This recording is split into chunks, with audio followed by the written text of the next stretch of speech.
Suka na Elengi, Mama Shili TV, suka na masolo, suka na mateya, suka na conseil pour la basi ya mabala, suka na mateya pour la famille.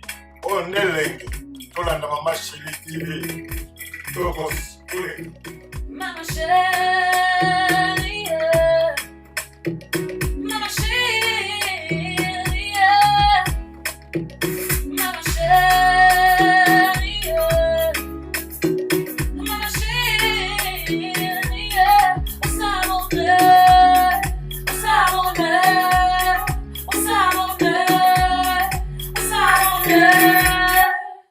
Ba maman, ba papa, bana, bo s'abonner. Merci partout bisika boza. Bonsoir, bonjour, mbote na balandi nyonso. Welcome na Mama Shili TV. Tokumbisi nzambe, nzambo apesi biso souffle de vie, a permettre susu lelo to ya na banda kuna bino na nzela ya Mama Shili TV. Que le Seigneur azala glorifié, magnifié. Tozangisaka te kosenga merci na ba oyo nyonso ba s'abonner. Ope bakoya ko s'abonner après. Merci na ba oyo nyonso bazo partager nanzela ya Facebook, nanzela ya WhatsApp, que le Seigneur azala élevé. Peto zangisite vraiment kokumbisa nzambe na o nzamba zosa na biso pour être nzambe na zosa na biso di bien. C'est vrai ndenge bobondela pe pona biso nzamba zo yoka mabondeli pe nzamba zo sala ya minene ya koleka yango to sengi merci na bo nyonso bazo prier pona biso. Nzambe azwane gloire, azwane honneur. Soko landaranga na nzela ya YouTube na ko encourager pe soko za na Facebook okokipe toujours kolandanga na Facebook kaka akomboka ya Mama Shili. Nzambe akumba manzamba asanjola manaye lelo ezaka ka tozote aka sango malamu occasion nyonso nzamba zo pesa biso pourquoi pas ko profiter pe ko parler de la part du Seigneur.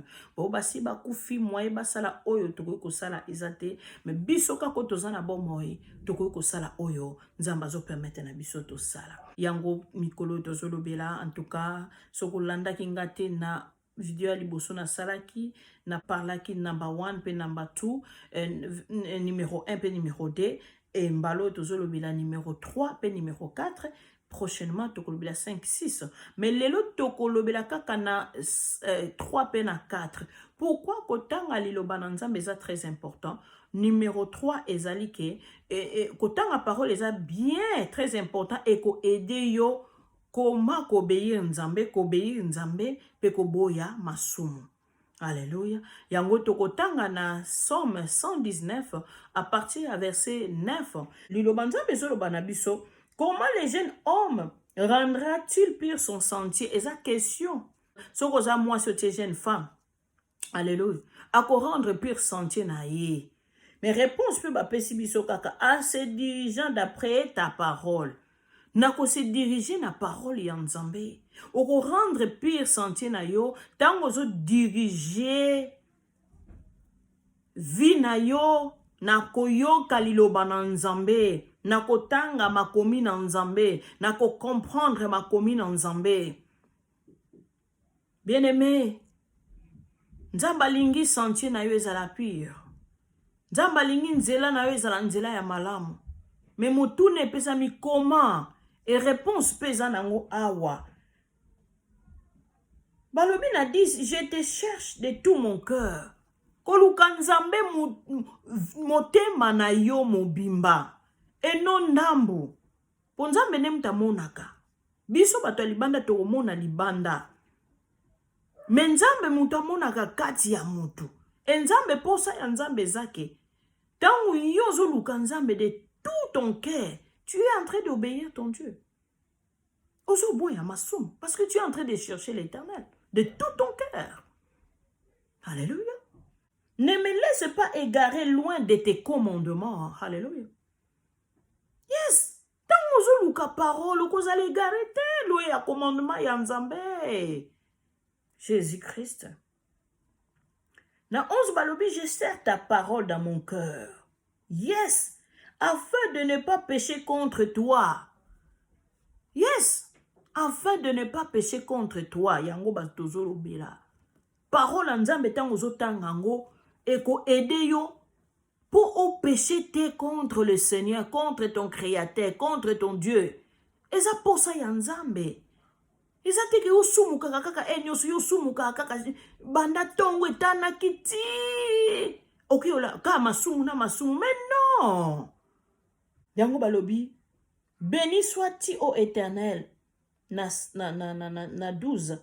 Béni sois-tu ô Éternel. Enseigne-moi ô Jésus. Béni sois-tu. Tant ozo tanga parole okoyeba ko bénir nzambe. Tant ozo bénir nzambe. Ozo kumbisa nzambe to ko louer nzambe. Ozo obéir nzambe.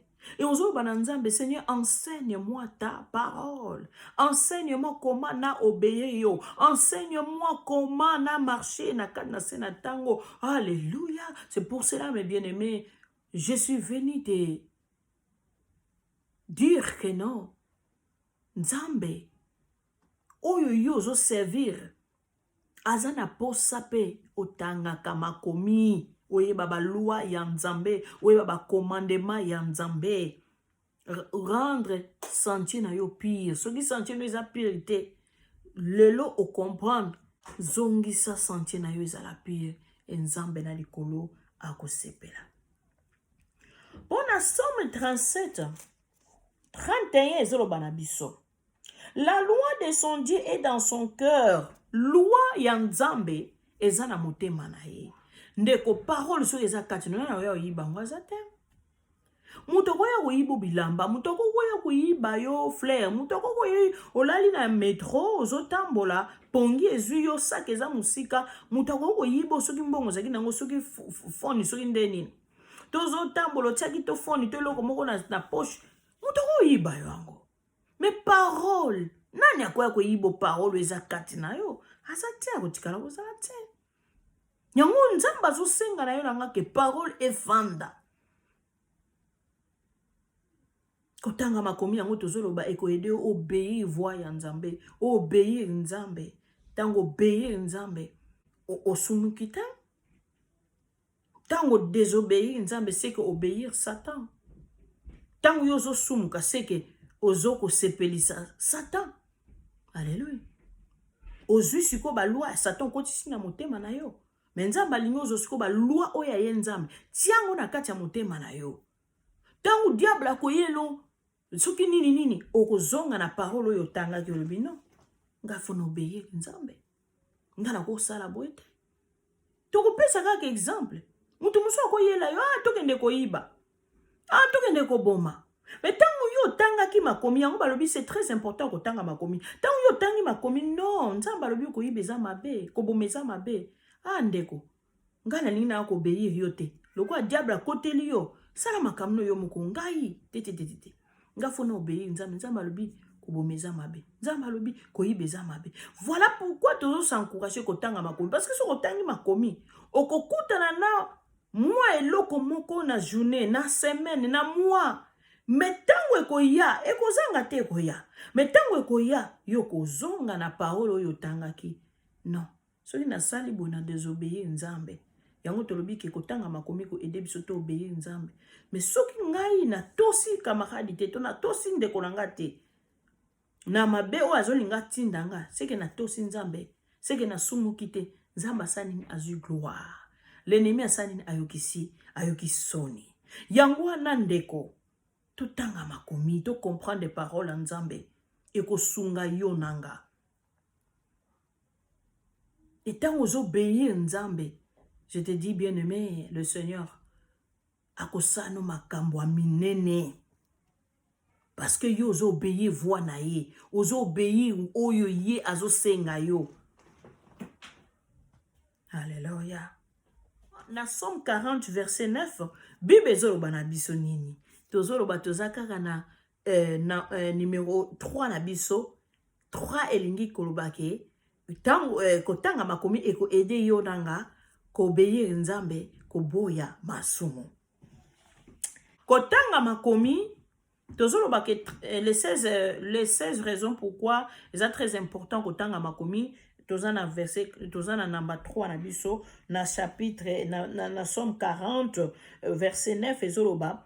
Je veux faire ta volonté, mon Dieu, et ta loi est au fond de mon cœur. Donc, et zoloba na biso que je veux faire ta volonté, oh mon Dieu. Et ta loi est au fond de mon cœur. Alléluia. Au fond de mon cœur.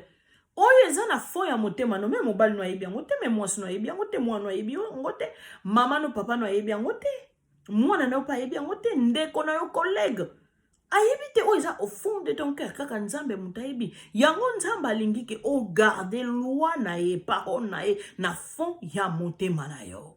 Mutu moko takoya ayiba oyo eza kati na yo, comme je viens de dire tout à l'heure que bakoki ko voler yo bijoux, bakoki ko voler yo babilo mususu, mais la parole de Dieu mutu po ya ko voler yango, je ne sais pas. Je vais faire ta volonté. Tant ozo sa la volonté ya nzambe, tu es en train d'obéir Dieu. Ozo pesa nzambe gloire, c'est ça ce que le Seigneur a lingi. Mais tant ozo sa la volonté na yo to ya diable, c'est fini. Alléluia. Mais faire la volonté de Dieu, c'est ça ce que le Seigneur a lingi au sala et au penza la parole de Dieu et fanda nakati na motema na yo. Et personne a koyiba parole wana. Alléluia. Olali ozana parole, olamuki ozana parole, ozotambo ozana parole, okei esika moko boy, mutu azoloba makambo moko ozomona eza na nzela te, yo oyo yebi parole, tango kobimisa parole oyo tanga oyo obéir nzambe, opesi mutu wana pe makambo oyo lobi, ozoloba pourquoi? Parce que ozoloba ngo selon yo te, mais selon parole ya nzambe. Yango ezo balobi trois na biso eko aider yo nanga ko obéir voix ya nzambe ya koboya masumu. Masumu eza malamu tendeko. Masumu ekozangisa yo lola. Est-ce que vous en avez besoin kota na enfer? Vous en avez besoin okeni na paradis un jour. Vous en avez besoin zali sika o nzambe azali. Pote ya lobaka kenda ki kobongisa biso esika Yesu. Matika ki biso boete, matika li biso molimo mon santo. Oye ko sunga biso bien aimé, tango zo comprendre des paroles malamute. Saint-Esprit à quoi assister yo, à quoi guider yo musane zawana. Pona ko sunga yo nanga, pona ko guider yo, pona ko tambuso. Lelo tango yo comprendre te lobe, troisième jour mon ko comprendre, cinquième jour, sixième jour, on ko comprendre. Parole ya nzambe, ko zela ka te batangela yo parole. Mutu azangi misu na momo peut-être azobondela nzambe pesanga misu opesinga misu ndenge na lotanga Bible. Yo zana misu ezomona. Mutu musu mona kutu lisu kaka moko mabunda na katanga makumi. Yo misu mibale ndeko ozokanga motema. Oh hallelujah. Zwa courage ndeko. Soko bandai kotanga makomi avant tango yaki na Yesu bolembo ekota. Je vais t'encourager. Zongela lisusu. Posa wana ya kotanga makomi. Ndengo yokaka posa ya kotanga livre. Bibliothèque essaye bayo. Choko sisi livre oke lisusu. Yes. Aussi lisi Exode. Kende na nini na Matthieu. Aussi lisi Matthieu. Kende na nini na Jean. Aussi lisi Jean.